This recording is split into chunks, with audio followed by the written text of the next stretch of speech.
creo que si se respeta la lista que quedó, mañana nos tocaría que nos dé la palabra el presidente Andrés Manuel López Obrador.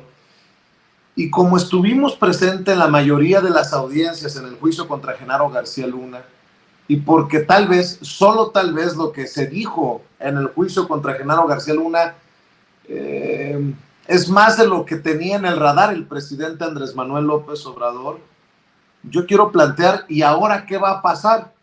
¿Ahora qué va a pasar con Felipe Calderón y con Vicente Fox? Con un presidente Andrés Manuel López Obrador que ha dicho que él no va a perseguir a los expresidentes.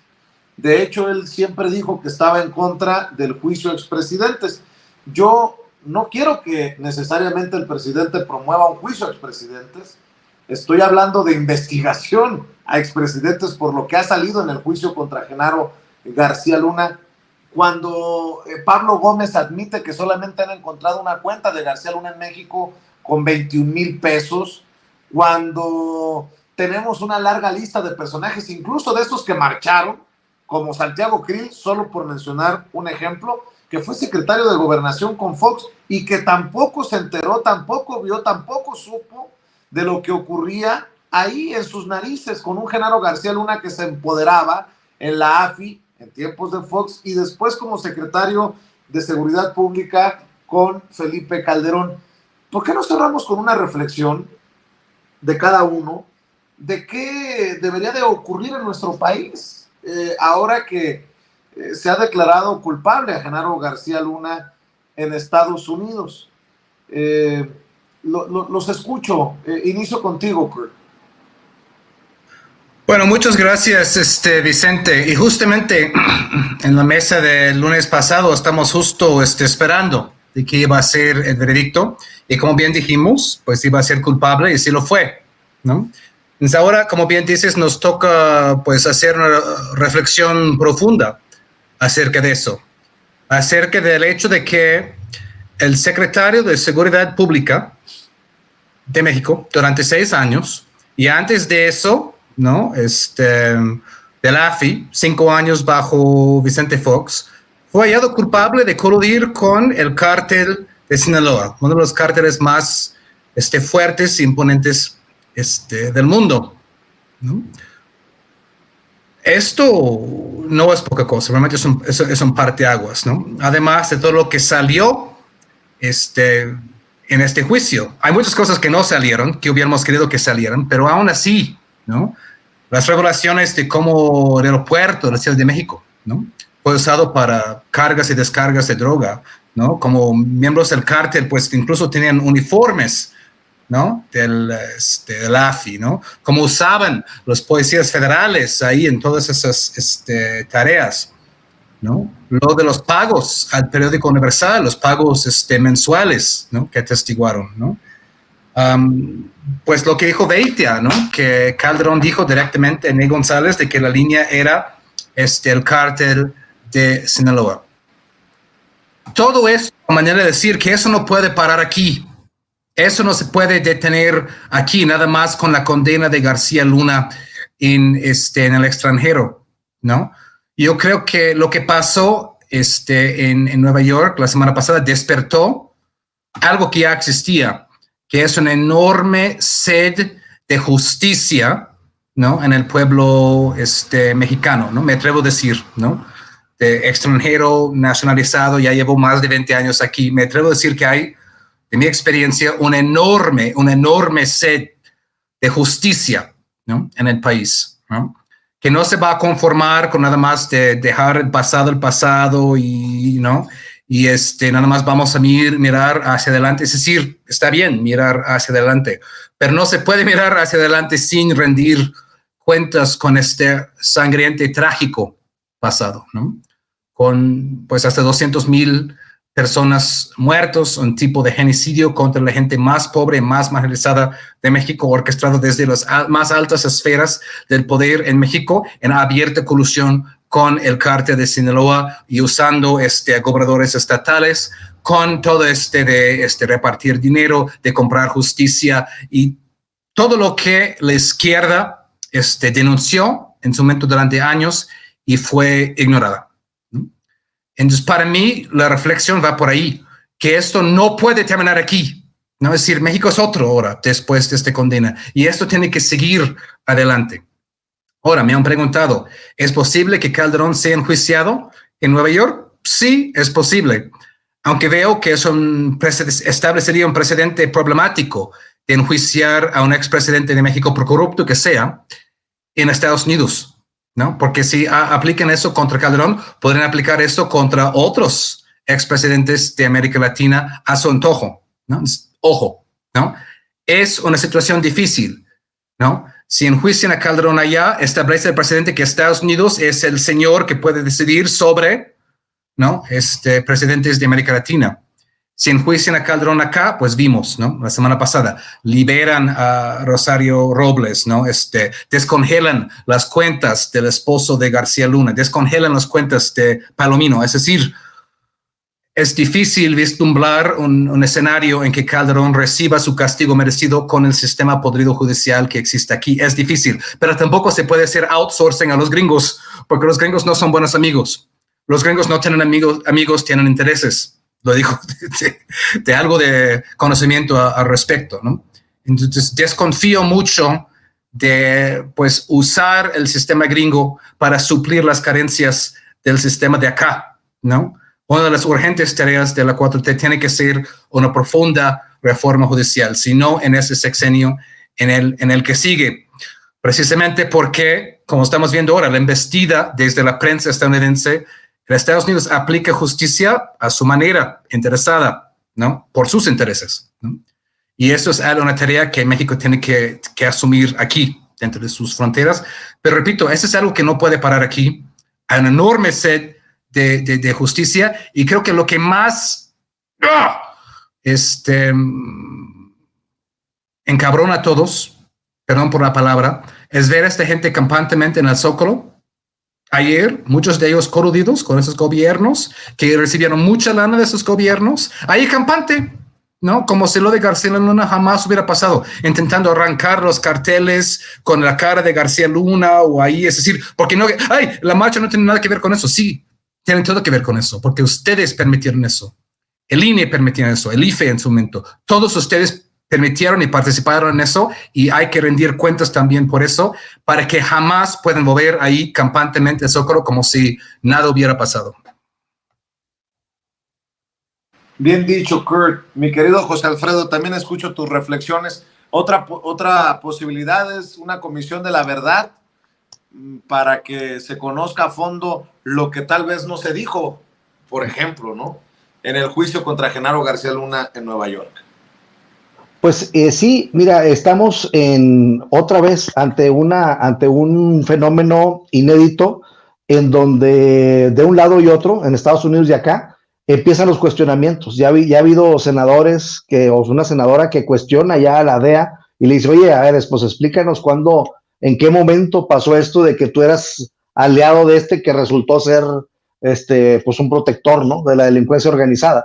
Entonces, de un lado y otro ya empieza a haber pues se empiezan a ver circunstancias que no las había, porque antes pues cada quien cometía sus actos de corrupción en un lado y en otro, y siempre hacían verlos como algo aislado, como que quién sabe a quién se la vendieron, la droga, quién sabe quién mandó las armas. Entonces ahorita empieza a haber temas que de aquel, tanto de un lado como de otro, empieza a haber simpatizantes en diferentes temas. Por ejemplo, en la demanda que promueve Marcelo Ebrard para que ya no pasen armas a México, ¿no? Entonces, cada vez más se van integrando los temas internacionales. Creo que es una señal indubitable de que tiene que haber más armonización legal, tiene que haber marcos jurídicos más amplios que estén regulando, porque no puede ser que en materia comercial estemos al 100% y en materia jurídica estemos pues totalmente en delincuencia organizada, por ejemplo, estemos pues ahí con parches y sin saber cómo actuar de un lado y otro, porque pues tiene que haber un marco jurídico para cualquier circunstancia. Y entonces estas mismas cuestionamientos que pueda hacer la derecha nos pueden servir para decir, órale, pues vamos profundizando, o sea, la derecha de Estados Unidos me refiero, la de acá no, ni siquiera llegan a eso. Pero la derecha de Estados Unidos que cuestionan a México, pues bueno, pues vamos a, el mismo Andrés Manuel López Obrador dijo, bueno, es que también hay que preguntarles del otro lado qué pasó, ¿verdad? Entonces empieza a haber ese intercambio de información que nos va a llevar definitivamente a una integración como la que plantea el presidente Andrés Manuel López Obrador con respecto de las soberanías. Por otra parte, vemos que el presidente Andrés Manuel López Obrador, como bien decías al inicio de este comentario, de que él desde un principio ha dicho que no quiere juzgar a expresidentes, pero debemos recordar que ya nos preguntó y que la mayoría dijimos que sí, aunque no fue vinculante.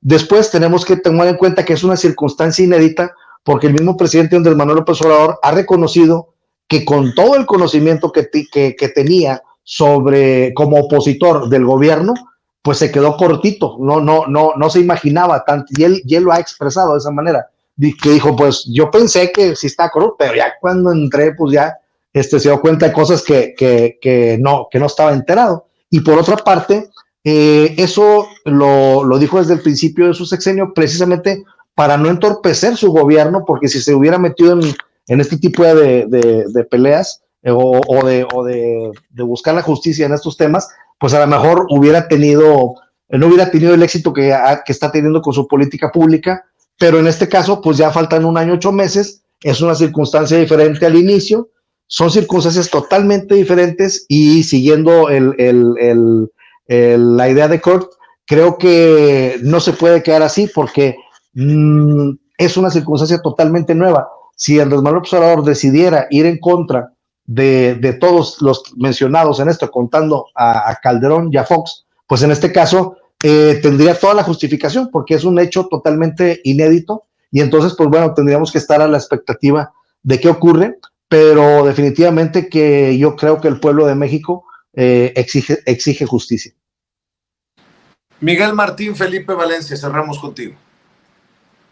Yo creo que tenemos que cambiar en ese aspecto, ser un poquito más frontales como movimiento en el poder, a lo mejor no en este sexenio, pero sí en el otro, para que se vuelva un hecho histórico inequívoco, que hubo una guerra fallida o un montaje, que fue un atentado contra la población. Como bien lo dijo Kurt, que algunas personas se escandalizan cuando lo digo, pero pues para mí tiene todas las características de limpieza étnica.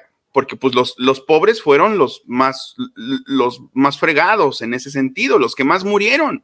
Y yo siempre voy a seguir diciendo que el presidente Andrés Manuel lo que ha hecho, en vez de ponerles armas en las manos a los pobres y una narrativa en la que ellos aspiren a ser delincuentes, lo que ha hecho es darles las herramientas para que se vuelvan aprendices en empresas, para que se hagan contratar en empresas y para que puedan estudiar si ya lo están haciendo. Y aparte abrió universidades, fundó nuevas universidades que ahorita pues están atendiendo a 35,000 jóvenes, según las cifras que se pueden consultar ahorita, ¿no? Entre las Benito Juárez, las universidades Benito Juárez y el Instituto Rosario Castellanos, más si le sumamos, por ejemplo, me estoy refiriendo a los jóvenes porque era la población más susceptible, más si le sumamos igualmente los jóvenes que están estudiando a nivel bachillerato y que ha hecho bachilleratos tan atractivos como por ejemplo el de entrenamiento deportivo, que son muy atractivos para los jóvenes, que el presidente pues viene de Marte o qué, con ideas novedosas que nunca se habían hecho. Lo que pasa es que es el enfoque de la política social, el enfoque comunitario. Y entonces no había un enfoque comunitario en el gobierno de Calderón, lo que había era un enfoque de, obviamente, pues, hacer más ricas a las élites y empobrecer más a los pobres, y si te los podías quitar de encima, pues mejor. Eso es un crimen de Estado. Entonces hay que ser un poquito más frontales y hay que llamarle crimen de Estado, hay que reconocer a esta fallida guerra como un crimen de Estado y hay que entrar en un proceso de desagravio como en el que entraron, por ejemplo, en su momento Chile o Argentina, que juzgaron a los culpables de las dictaduras militares de cada uno de estos países en cierto momento, y que la población lo reconoce, el gobierno en turno lo reconoce, y se hace todo el trabajo discursivo para que toda la gente lo reconozca como un hecho inequívoco, un hecho histórico, a lo mejor inmediato, pero a fin de cuentas un hecho histórico inequívoco, que entonces, por lo tanto, es un agravio hacia el pueblo, y ese agravio hacia el pueblo, pues se tiene que juzgar, se tiene que resarcir el daño, porque es un daño a la nación, es un daño a la población civil. Entonces, pues yo creo que, como te digo, tenemos que ser un poquito más frontales, tenemos que ser un poquito más audaces, más contundentes en ese sentido, y llamarles a las cosas por su nombre, llamar a esta fallida guerra contra el narco, que ya se demostró que fue un montaje, vamos a empezar a llamarla crimen de Estado, limpieza étnica. Y de ahí para adelante es, yo creo que el punto de partida para que aquí se tomen las cosas un poco más en serio y se haga en efecto una comisión de la verdad dedicada totalmente a investigar los pormenores de ese montaje, de ese agravio contra el pueblo, y que se haga un proceso histórico del que estemos orgullosos, como el juicio contra Pinochet, como el juicio contra Videla, y que pase a la historia. Yo creo que ese es un siguiente paso. Obviamente estamos en la transformación, y la transformación está en proceso, pero ese es otro pasito que tenemos que dar, y que sería muy benéfico, muy benigno, para convertirnos en la nación que queremos ser, ¿no? En una nación más igualitaria, en una nación que no esconde la basura histórica debajo del tapete, sino que la visibiliza y la juzga. Eso es lo que tiene que pasar.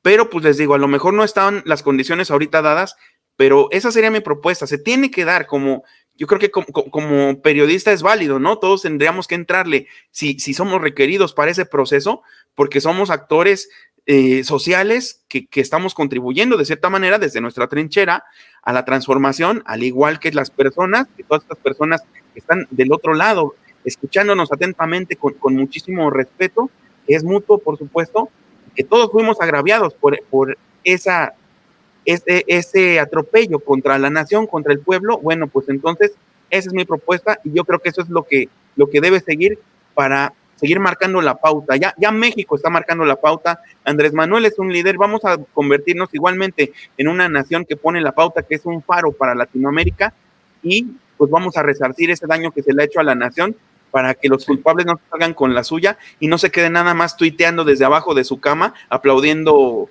la marcha desde España, lo cual es ridículo, claro, ¿no? Es un líder, dice que para ellos, pero está tuiteando desde abajo de su cama, y es un criminal que debe ser juzgado. Mi querido